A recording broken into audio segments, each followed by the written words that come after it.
But if I could also join with colleagues in offering my deepest condolences to the family and friends, and indeed the colleagues of Detective Colm Horkin. I think it's a sad day if a member of Erin Garda Síochána goes to work and unfortunately doesn't return home. So my deepest condolences, and to thank the Gardaí for the work that they do on a daily basis.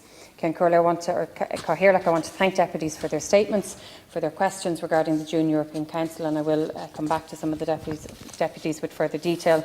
As the Taoiseach indicated earlier, I'll focus my wrap-up remarks on the situation in eastern Ukraine and on the Eastern Partnership Summit, which took place by video conference last Thursday. Since March 2014, the EU has progressively imposed restrictive measures against Russia. The measures were adopted in response to Russia's actions undermining the sovereignty of Ukraine. From the outset, Ireland has been unwavering in our support for Ukraine's sovereignty, independence and territorial integrity. There is increasing concern about the humanitarian situation in eastern Ukraine, in particular given the COVID-19 crisis. We continue to receive reports that the OSCE Special Monitoring Mission and relief organisations continue to be denied passage to the non-government controlled areas of eastern Ukraine.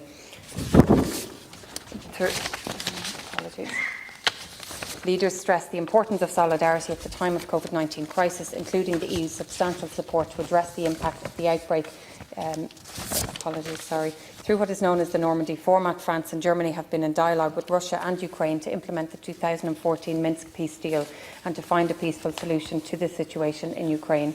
Chancellor Angela Merkel briefed EU leaders on the state of play regarding the implementation of the Minsk agreements since the most recent Heads of State Normandy format summit, which took place in December of 2019.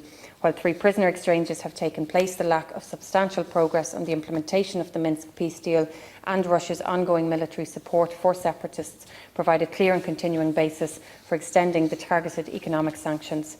On the Eastern Partnership Summit, it took place on the 18th of June with a uniform message of solidarity from EU leaders to the 6 partner countries.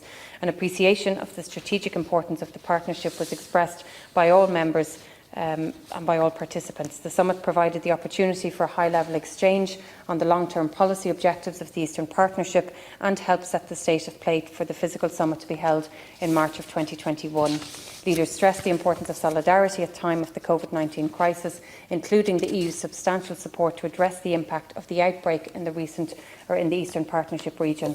The Taoiseach welcomed the Eastern Partnership's renewed focus on strengthening resilience in the region, not only in the context of the current pandemic, but across all areas, including democracy, economy, security, media, gender equality and health.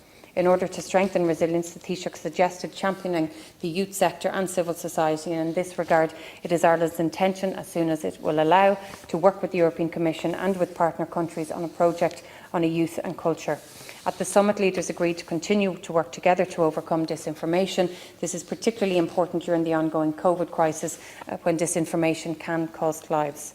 A number of participants emphasised the importance of starting preparations now for next year's physical summit and to identify deliverables on all of the proposed areas of cooperation: economy and connectivity, accountable institutions, the rule of law, security, the green and digital transformations, and fair and inclusive societies.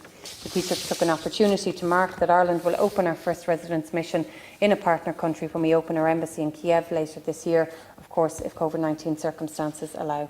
In conclusion, let me thank all deputies for their statements.